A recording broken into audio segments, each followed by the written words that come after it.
وما زلنا بندور على احلى برجر.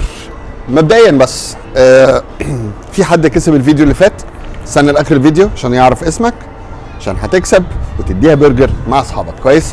النهارده بقى بريسك، سمعت عنه، كان فاتح في الساحل بقاله 3 سنين، اول فرع ليه دلوقتي في ديستريكت 5. نشوف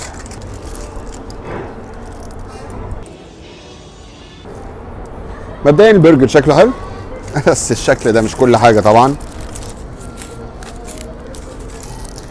في مشكله برجر باتي غالبا في عند كل الناس.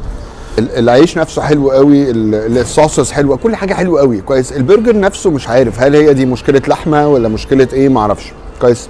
وعايز اقول لكم على حاجه مهمه جدا، انا مش فود كريتيك ولا شيف، فالفتي اللي انا قاعد بفتيه ده والهري اللي انا قاعد بهريه ده رايي شخصي. الصراحه انا ادي بريسك 7.5.